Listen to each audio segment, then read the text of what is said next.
We're going to talk about a prep question for students who are applying to Yonsei and Koryo universities or any of those universities of that liking. Now, so this is a very famous problem, or I guess philosophical questions, dealing with utilitarianism. So just to recap, for students who didn't get to read, so there's a trolley running, and you have a choice to save, or the trolley is going straight, and it's going to hit 5 people for whatever reason that they can't move, right? And you are luckily you're in front of a lever, and if you switch the lever, you get to kill 1 person and save 5 in which you do it. And this is actually a very famous problem because of the AI-driven cars, as given in question 2, the passage 2. But it's also a famous one because a famous book, Justice, by Michael J. Sandel, professor at Harvard. This is, I think, the first. He talks about this conundrum in the very first lecture, and he asks the student what he's going to do, and with it, he introduces Jeremy Bentham and the great utilitarian philosopher. So, jumping right to the problem, is sacrificing 1 life for 5 ethical? So, if a student is to answer a question like this, what would be the first step? Well, luckily for them, this was actually a whole year of my university studies was devoted to this kind of thing, but my first year actually. And even the first class, I seem to remember this problem being used as their sort of quintessential philosophical or ethical problem that we were supposed to solve on, like, I think it was maybe our first day or first week. And as with any philosophical problem, I would first of all talk about clarifying the terms in the question. Okay. So the question is sacrificing one life for 5 ethical? Well, the quintessential philosophical question is, what is ethical? Right. You mentioned before about Jeremy Bentham and utilitarianism. That is one way of answering that question, right? What is ethical? We talk about utilitarianism being, I seem to remember Bentham saying that the greatest pleasure for the greatest number, the greatest happiness for the greatest number. Right. Meaning, obviously, in his view, we should save the 5, right? We should kill the 1 and save the 5. But that's one way of answering the question, what is it to be ethical? What does ethical mean in this question? But of course, there are other ways too, you know? Not everyone thinks in that kind of consequentialist manner. Right. And by consequentialist, I mean the consequences of my actions are the only thing that we would use to determine whether my actions were ethical or not. Okay.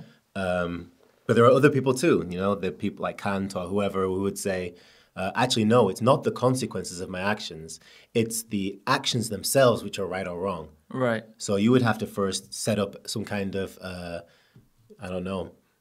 answering of that question. Okay.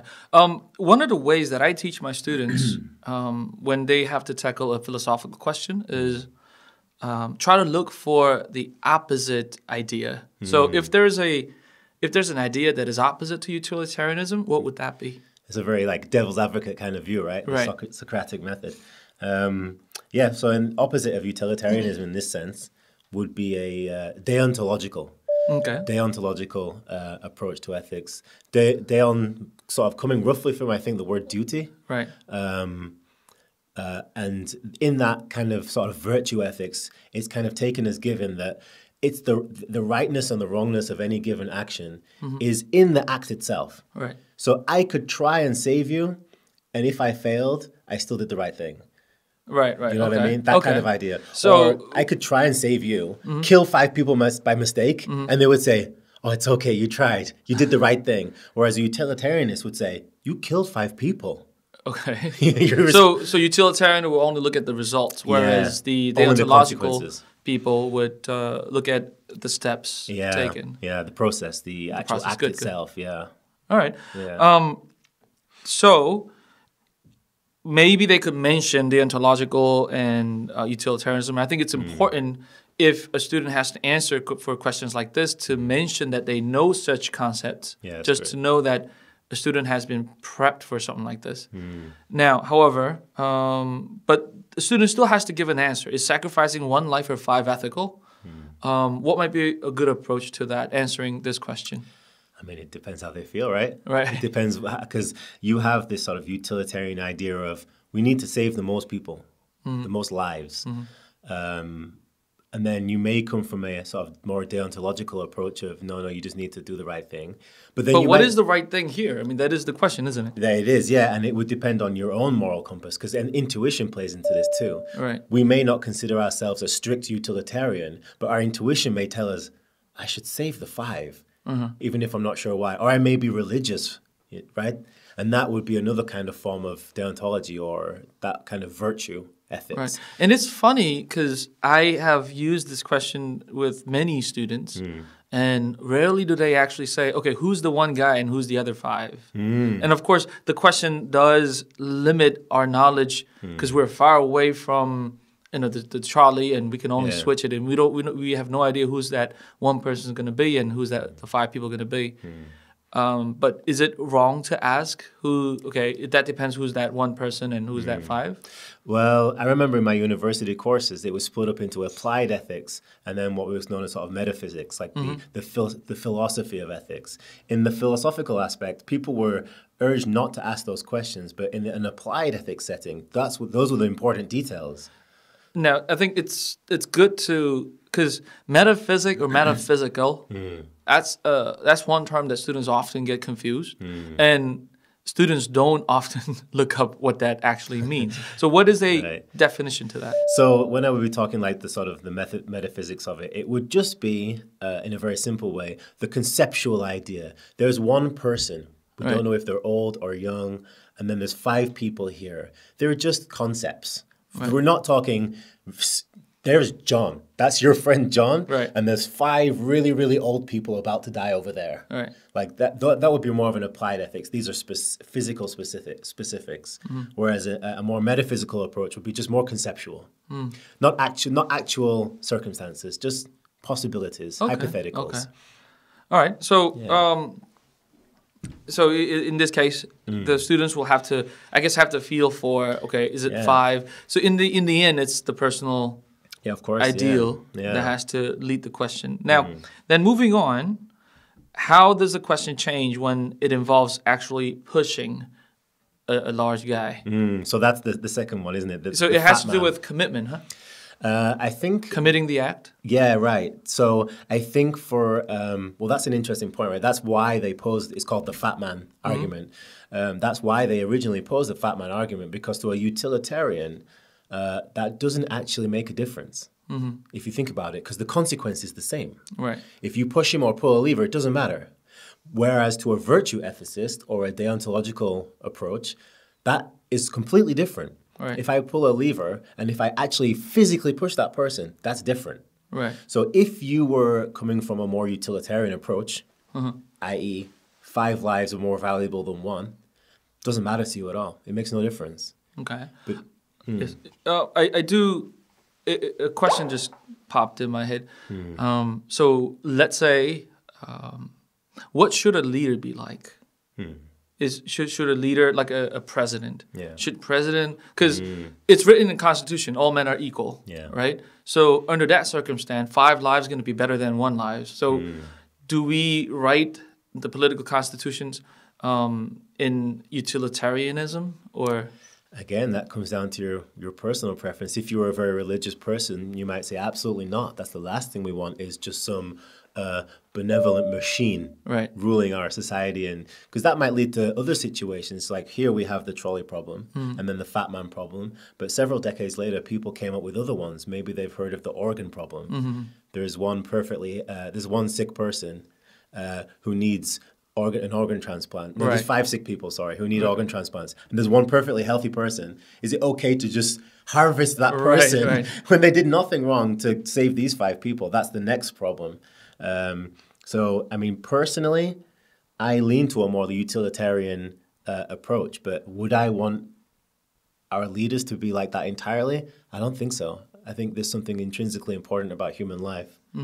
That's a good point. Yeah. Now, so in this case, the extended problem. So when you commit, it's more of a test, isn't it? Yeah, of course. So if you pose to be a utilitarian, are you still going to be a utilitarian even if it's clearly you who's making that decision to push that person? The blood is on your hands, so to speak. And may I say, legally, you still committed the act of killing that one person if you switch the lever. Indeed, right? yeah. And that should be considered the same as pushing the guy to the train. Yeah, and that is actually an interesting facet of our law, right? In some circumstances, law is purely consequentialist. But if you think about murder, we have first-degree murder, manslaughter. Those are not utilitarian outcomes. They are based on what you intended to do. That's a fascinating point. Yeah, so that's our law is not purely utilitarian, and that could be an argument that students might want to use. You know that. The current system that we have is not utilitarian. So that would be a drastic departure from our current way of life if that were something that they were to propose. That's an amazing point. Okay. I also wanted to add quickly that a lot of people, I've actually heard even elementary students reading a question like this and being put into a debate.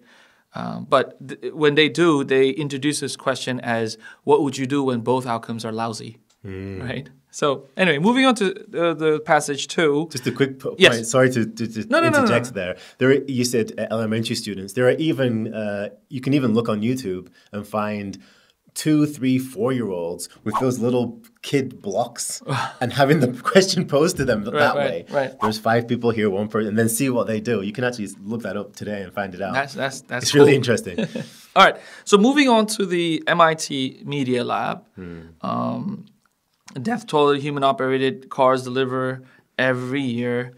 And now moving on, and consider that we have all read this, discuss how a decision by self-driving car may be fundamentally different from that of humans when it comes to track-based trolley problem. So how should it be different when it's a machine thinking?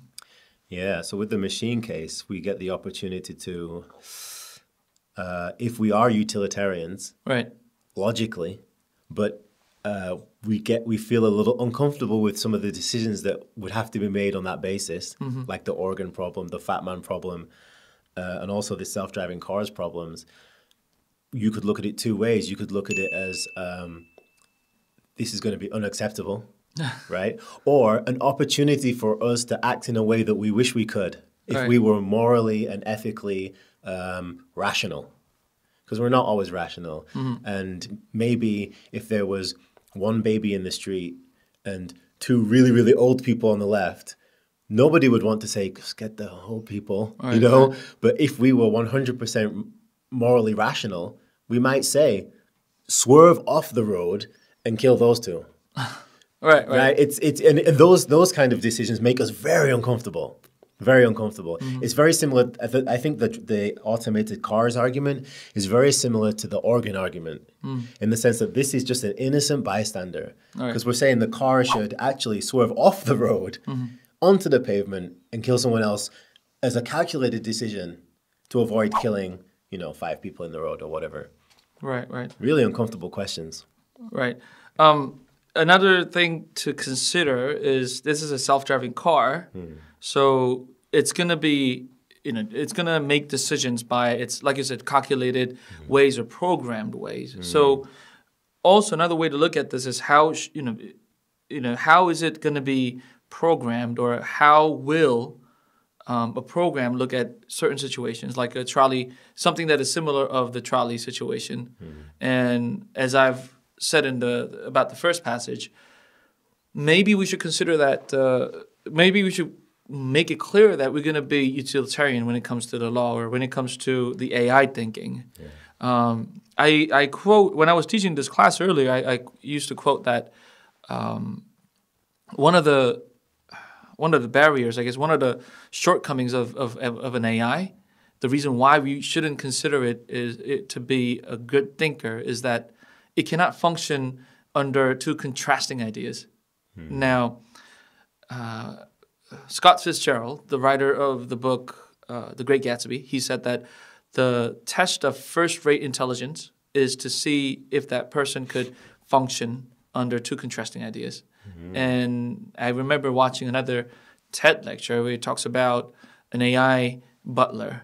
You know, the parents gave the AI butler two commands, basically. One, children should never be hungry, and B, you can never leave the house.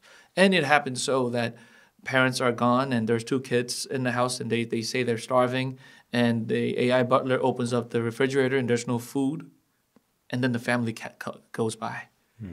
And you know, basically we're leading people to say, okay, the machine's going to cook the cat, right? Now, I've also done it myself that, you know, I tell my daughter and my son to not to tell a lie, but then again, when I'm in a situation where I have to leave my daughter alone, I'll tell her, okay, when somebody comes, act like someone's around, right? So under that circumstance, my daughter's still functions, right? Yeah, right. She knows she shouldn't lie, but under special circumstances. But then the thing about AI is we can't define every special circumstance, because the minute we do that, all the special circumstances won't be special anymore. It lacks that flexibility of the human mind. Right. So,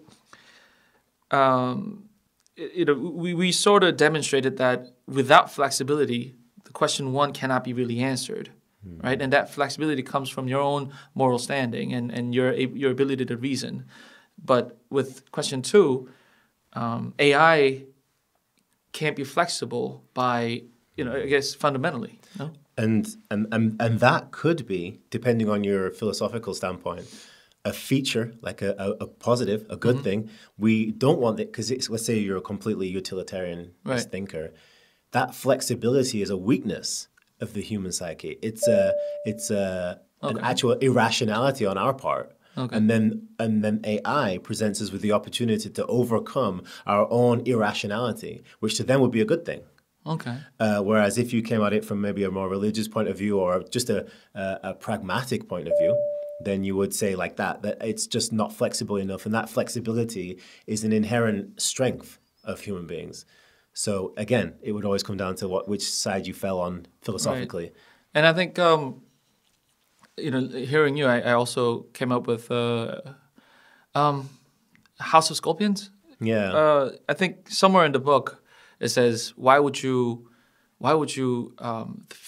think that clones are going to be any inferior than you, right? And we could go back to, I guess, the verse in the Bible that when God created humans, He created us modeling Himself, right? So that's why a lot of religious people will say that we are the representation of God, and likely so, AI is going to be a representation of who we are and how we think, right? So maybe we shouldn't really think that. And I'm I guess correcting myself, but we shouldn't really think that AI is going to be any lesser of thinker, or by being fully utilitarian, it's going to make any cause any more of problems, or maybe it could solve more because it's so rigid and so like efficient and unfaltering. Yeah, but then there are always those cases, and maybe that would be just a case of again our irrationality, our public outcries. You know, when these self-driving cars maybe reduce the rate of death by hundreds of percent points, you know. However, that one time when it makes a decision that we find questionable, there will be complete outrage. But I mean, philosophically, I'm not sure if that's relevant. Okay. You know? So, how decision by a self-driving car may be fundamentally different, the question asks, right, from humans. I guess if I were to answer this question, I guess I would concentrate my answer to being AI cannot be flexible in its own decision-making process, because it's following an algorithm, right? And that could be predicted, no matter how smart a machine can be. And I might add to qualify my answer that it is, although we could think that maybe because it cannot be rigid, it could do things more efficiently. But however, we can't really say that AI. I mean, I still don't see any real possibility how AI could be, more tricking or more flexible than humans. Yeah, and it definitely lacks that intuition that we have. We're faced with a problem like the trolley problem, and most of us will proffer an answer immediately, right. and then we'll scramble for whatever philosophical position we can find that backs that up. You know, the intuition of what is right and wrong, in my experience, tends to come before whatever philosophical or conceptual framework you use to justify it. Right. And the AI lacks that, you know, which is maybe why the MIT decided to conduct the study the way they did. They went out and asked a load of people, right. What are your intuitions on these subjects? And that's what they're using as the basis for the decision making of the AI. Right. So it may be a wise way of going about it. It may be foolish. Do you think, let's say, I'm quoting a lot of things today, but remember Titanic in the movie when the ship is about to sink, somebody yells, "Women and children first." Right. So, when do you think there's going to be a difference in criticism when a person swerves the car and kills an old lady instead of two young babies, versus when the machine does it? Do you think there'll be a difference in criticism? I think there probably will be. I think we'll see a massive, and this is a more practical response, but I think we're going to see a massive, massive reduction in deaths, right. and a massive, massive increase in the amount of outcry and outrage in specific incidents of death. But that may not be a bad thing. That might just help us refine the algorithm by which the computer decides right. who lives and who dies, basically. Now, another interesting thing to think about is, what if the driver, because it's a self-driving car, but yes. the car will not be driven unless there's someone in there going place. Yeah.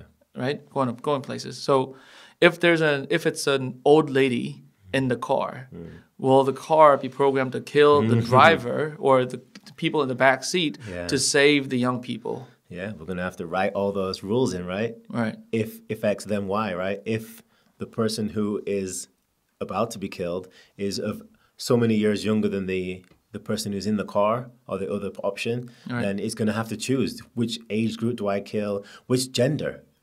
Do we kill a man before a woman? Do we kill a woman? Right. Is it going to be neutral on those issues? And also, who decides that? I mean, they have a essentially crowdsourced answer to that question. Right. But yeah, that's a tricky one. Yeah. And crowdsourced answer doesn't really make it right. It's just, we found that with the Nazis, right? Just because a lot of people decided one way was right, that doesn't make it right. So right. that's why question one is so important. Like, what is that right? What is right and wrong in that sense? Could we? You said computers can make calculated decisions, and I think people seem to think that the amount of thinking, amount of I guess calculation a computer can perform in a split-second decision will be more accurate than humans. Now, can we call computers' split-second decision to be more calculated than humans? Humans split-second decision? I think we can answer that question two ways. I think the first way would be no, because just the sheer computing power of the human brain, right? The amount of information that we can process unconsciously as well as consciously is maybe higher. But let's say feasibly that the computer, becomes sufficiently advanced to which it can take in more information and make a better decision. My second answer to that question would be, well, has any decision ever been made by a computer, or was that decision made years ago when it was programmed by a human?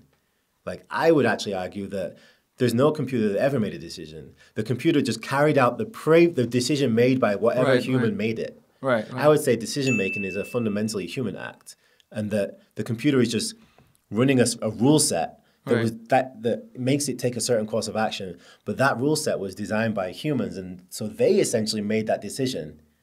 It just didn't happen until later. That's a great point, and may I say that's also one way to answer this question in a very, very nice way. Because a lot of people will say that the way computer or AI is going to make a decision is going to be different than how people do it. But you're saying that any decision an AI or a computer made has been made by people anyway, so there's no fundamental difference in there. Yeah. It's just a tool by which a decision is carried out. I would argue. Good point. Okay. All right, let's move on to question 3, the last question. It says, if you were a self-driving car designer, how would you program the self-driving cars to react in difficult ethical situations and help people benefit from the profound change that the self-driving cars will bring about? And you must address the difference between human being and the self. Now, once again, the question sort of forces the student to think about, to talk about, the fact that it's going to be different, the way human makes decisions and the way machines going to make decisions. And in a practical sense, that's correct, right? I guess so. It is different in a practical sense. If I was to come about this, my kind of viewing on this, my viewpoint on this question is, like I said before, it leans towards the utilitarian. Just save the most number of lives. Right. And I would even go so far as to say younger lives would count more than older lives, that kind of thing, And that's terrible in a way, because then, because a machine is going to make that split-second decision, but then a guy who's about to get hit is going to make that split-second realization. Oh shoot! It's coming to me. You've been chosen. I've been chosen to die. Someone has to die, and that's going to be me, because over there, there's a 5-year-old kid or a pregnant woman. And he did nothing to deserve that. Yeah. But isn't that the sort of the fundamental unfairness of the universe? And we as, sacks of meat, trying to reckon with that, Right. I don't think there's ever going to be any perfectly moral decision. The best we can do, this is my point of view, the best we can do is just save as many people as possible, just protect life as much as possible. And it's kind of ironic, or amusing at least, that the course of action that leads us to protect the largest amount of life, right? The most life-preserving philosophy also seems the most cold and the most calculated and the most machine-like, which is utilitarianism, It's kind of amusing. Interesting. Okay. How would you program? So you would lean towards utilitarian. Now, if we were to go in the other way, deontological, what would be the way? I don't even know. I'm not sure how you could. Because I also don't see any way to program the machine to say, okay, it's going to be 10-point system, and under that circumstance, a pregnant lady is going to get the highest point. I think, right? And an old man, somehow the old male is going to get the lowest. Yeah. But then, maybe if we delve deeper with the ontological aspect of it, maybe we might even do it in a way that, okay, now president's going to get 11 points. For those 4 or 5 years that he's going to serve as the president, commander-in-chief gets 11 points somehow, right? And that's going to be preposterous. I don't see any way it could be written in the ontological. I don't either.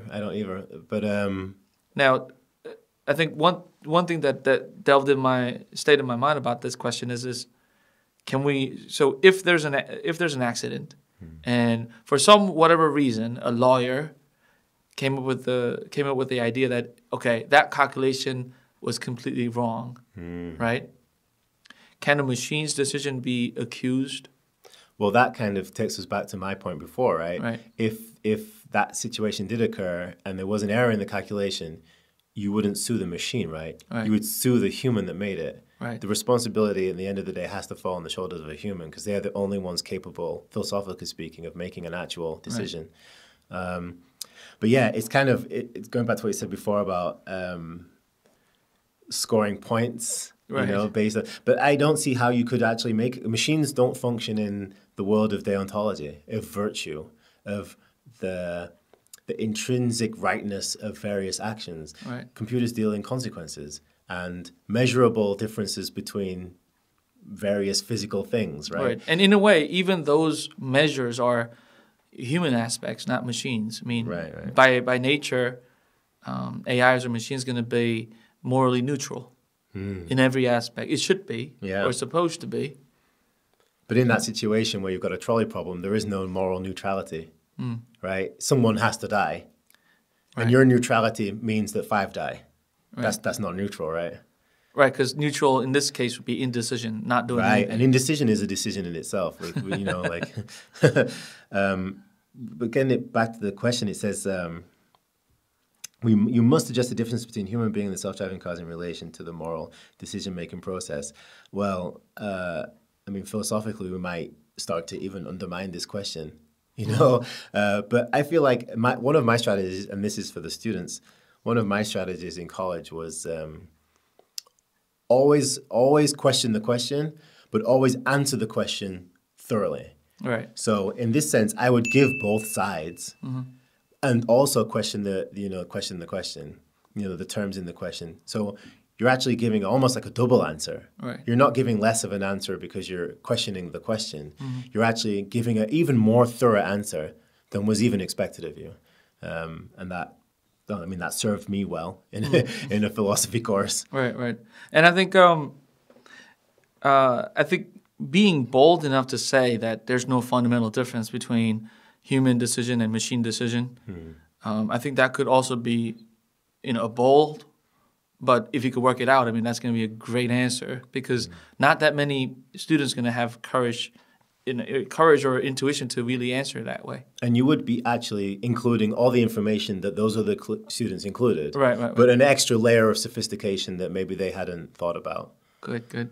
Now, if a student would like to study about these philosophical ideas, obviously a student might read Jeremy Bentham, but which other philosophers or which other ideas should he or she?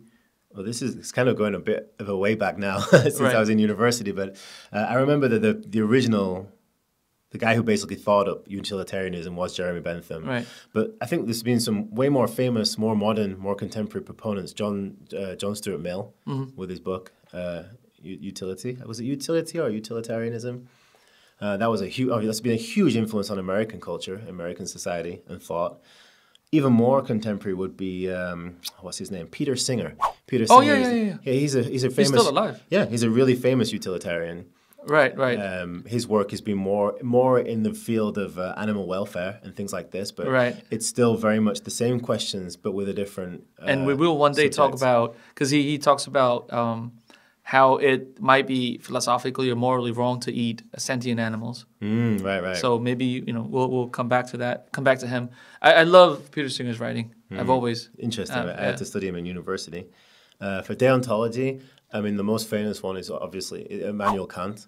But reading Kant is a huge undertaking, not to be taken lightly. Sorry. Other deontologists, I mean, any prominent religious figure would probably fall under that umbrella term as well. Okay. So most religious ideas are based on deontology?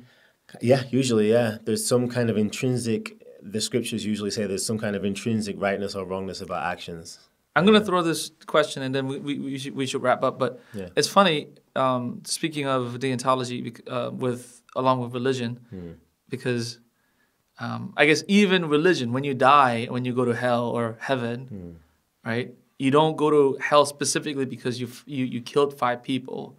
And I remember even in I guess I might be wrong, but Christianity, even if you had done heinous things, if you committed a self-sacrificial act and really gave yourself, and by that, if you I guess committed yourself, sins, right? Then you reach an atonement. Yeah, and actually, maybe to take it away from the sensitive topic of religion, the recent movie, the Korean movie, 신과 함께, Together with the Gods, I think was the English title. The guy in that movie, we think at first that he's a saint, and then as the movie progresses, we realize, you've actually done some pretty bad things. But then as the movie progresses further, you realize that he did all those things for good reasons. And so at the end, we kind of have this kind of atonement of him at the end of the movie. And he's now said to be a good person. But the roller coaster of the movie is he a good person? Is he a terrible person? And it's kind of this idea, this deontological idea of, well, what did he mean when he did those things? In a way, it's a revolving idea of Lucifer used to be the number one disciple of God and then turned into a devil. And Yeah. That movie made me cry on a plane, by the way. All right, cool. Yeah, I think this will be a real big help to the students, and I hope so. yeah, I really enjoyed talking about this. Excellent. Cool. All right, thank you. Done.